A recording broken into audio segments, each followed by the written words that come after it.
hit the like button, whatever it is, because we got everything y'all need, man. Listen, and what you ain't looking for, you gonna be looking for it then. Scribe or Deebo gonna whoop your ass.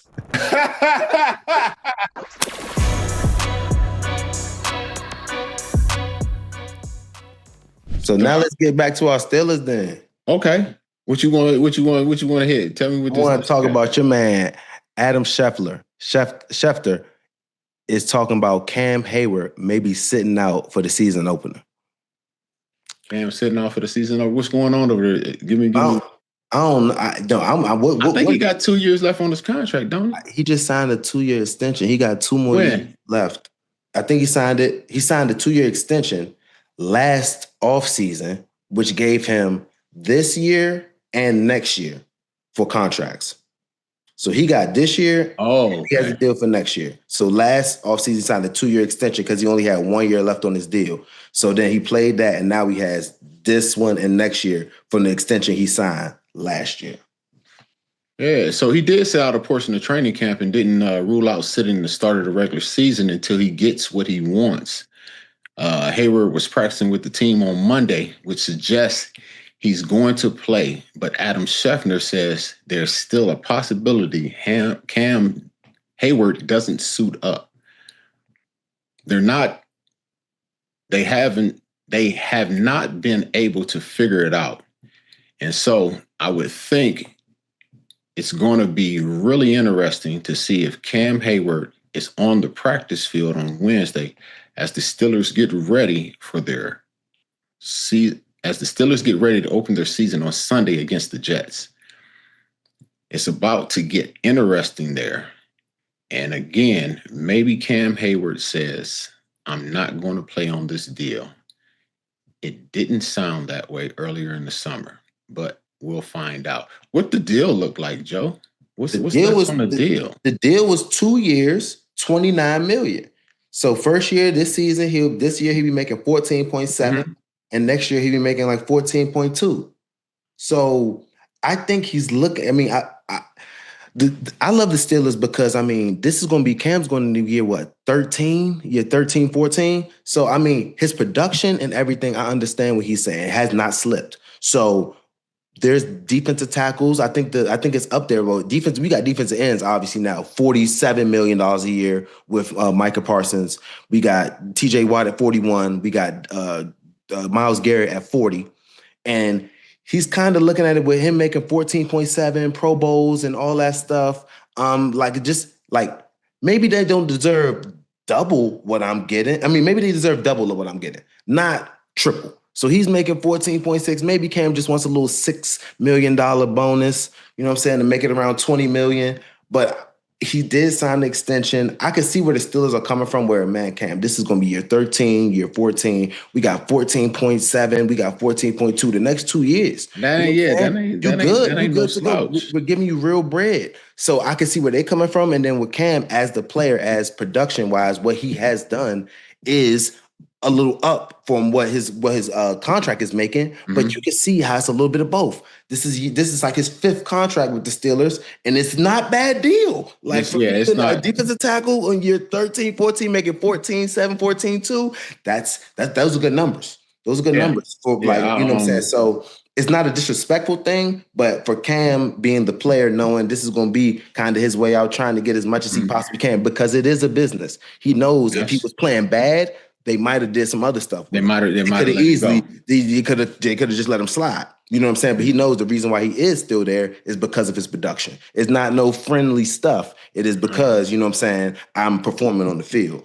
So yeah, I don't know what it is that makes me think that he's not going to sit out, unless I tell you what, I see Cam sitting out only if in his head he's saying, I'll retire if you don't give me what I want.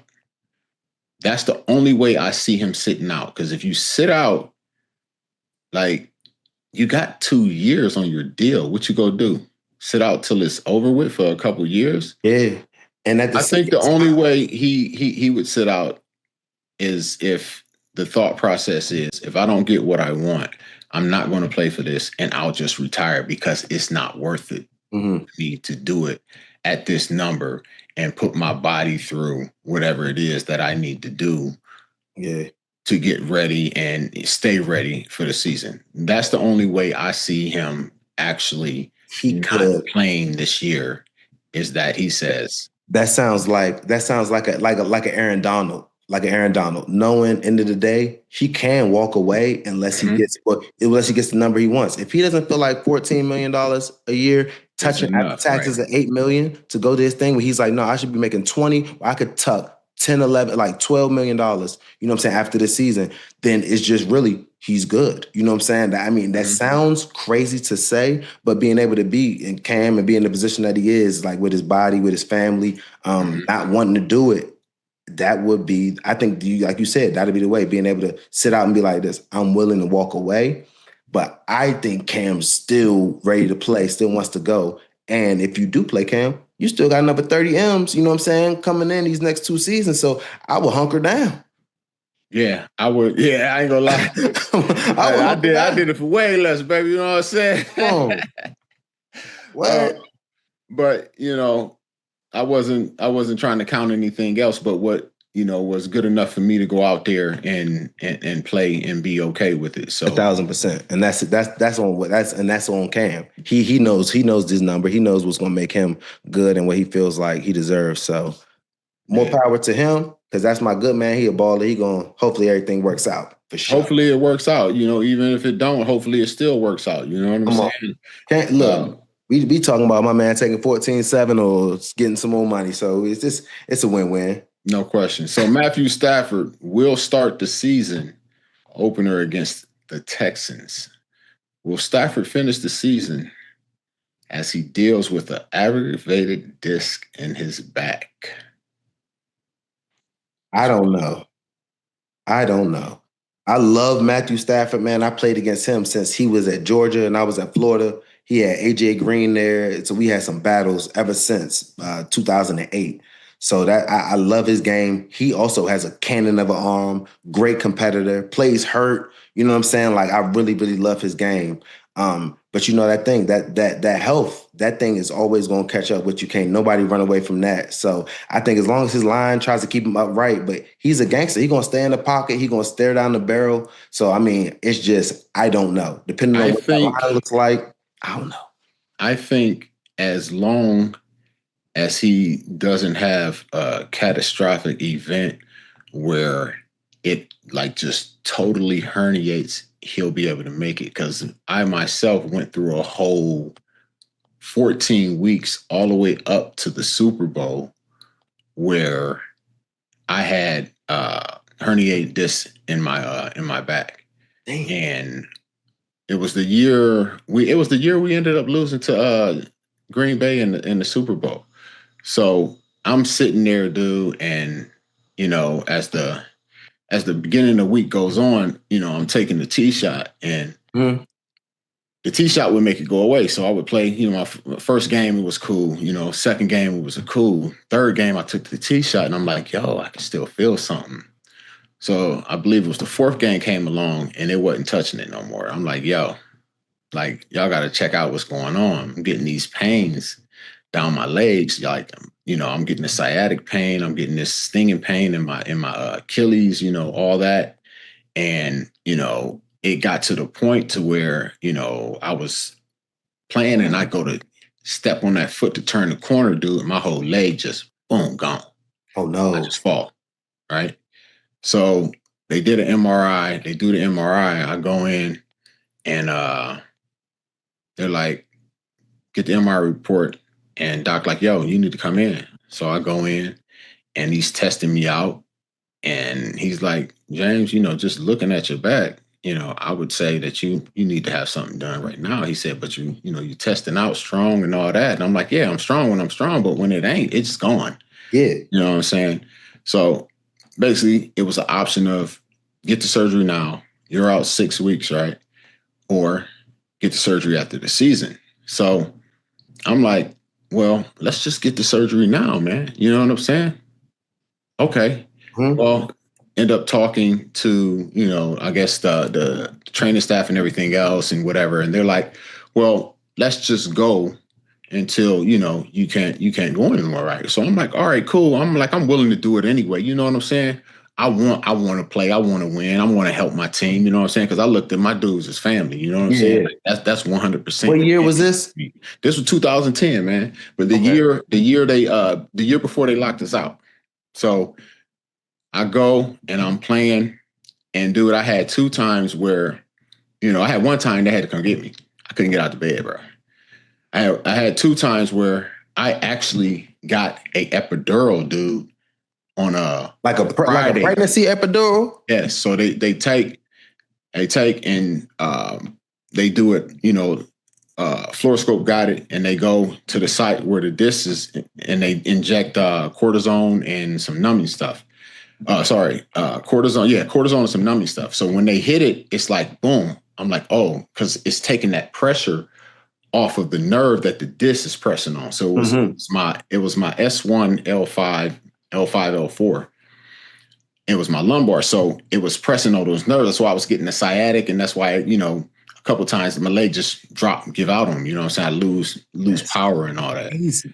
Yeah. So I go and I play through it. But you played the whole season with that being able to go. I played 12 weeks with it being able. And I also was getting a lot of soft tissue work. So I was doing things like, I was getting dry needles. So I was getting my paraspinals needle, which is the muscles in between your spine, to make sure that, I was able to keep that as loose as possible so it didn't squeeze down on that nerve, right? What was your practice schedule like? Did you practice normal, bro? Practice normal. I practiced normal. I didn't change nothing about my practice, bro.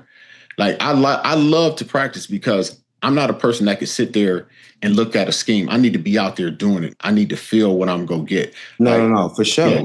So I go through that whole thing, man. I get through the season, and we get done. We lose the Super Bowl, right? So I'm sitting there, and I'm like, okay. They're like, well, let's go ahead and do the surgery now. I'm like, let's hold off. You said it's a possibility that it could retract back, whatever, right? So they're like, well, they're about to lock us out. I don't know if you want to wait that long. And, it's kind of close to the nerves that control your bowel and bladder function. I said, what that mean? Well, if it hits that, you get piss and poop on yourself. That's what I thought it meant. I'm like, so you got to do this. Y'all ain't tell me this. I could have been. Y'all ain't telling me this back 12 weeks ago. Like, come on. So ended up getting the surgery. And here's the crazy thing. It's like, I know my body so well, bro, that I'm sitting there and I'm like 7 days out of surgery. And I'm like, Doc, hey, something ain't right. I'm still feeling a little something on there. Like, oh, it might be, Trent said, oh, it might be swelling or whatever. I'm like, no, it ain't swelling. I know my body, man. It's not. So they had me go do another MRI. He come back in. He said, yeah, we got to go back in. We ain't get it all. So what they missed, Deebo? They had to go up another level. He was trying to be conservative and keep as much disc in there as he could, but he couldn't. So he went back in. So I had 2 back surgeries in 9 days and didn't do none of my therapy with the team because they locked us out. So I did all my therapy with my trainer in Arizona. You know what I'm saying? Yeah. And I think that was the best thing that ever happened. You want to do that? He took care of you. Yes, definitely, dude. Definitely. I know guys that had it done, and I think 1 or 2 guys had it done the same year I did, and neither one of them played more than 2 more years after that. I played another 7. So, I did the right thing to take care of my body to make sure that I actually helped fix what was causing the issue. That's like a lot of guys who go and have these knee issues and they say, oh, well, it's just wear and tear. Well, it ain't wear and tear. It's probably a muscle, especially when it's in your knee. It's a muscle that's somewhere in your quad, your hamstring, even in your calf that's not firing the same. Mm-hmm. So if you fix that firing of the mechanism of the muscle, the knee now works in that same groove correctly and you don't get the wear and tear. But what they do is they treat the symptom. The symptom is that it's now not moving correctly, and the symptom is it's now shaving off cartilage. So what do? They go in there, drain your knee, or they scope it down instead of actually fixing the problem. That's the biggest part. Yes. Piece. Yes. Putting Definitely. Band-Aids on stuff. Right. Right. Mm-hmm. So I think it's a possibility as long as he has a good team behind him that he could finish the year, like I said, bearing any real, catastrophic thing that would cause it to actually totally herniate or God forbid rupture. That's just, man, that's his left tackle making sure he don't get blown by. And Matthew Stafford back it's blown. So easy to get that back blown out from. I'm telling you, man, that quarterback, man, the quickest way Matthew Stafford be out of there is a blind side.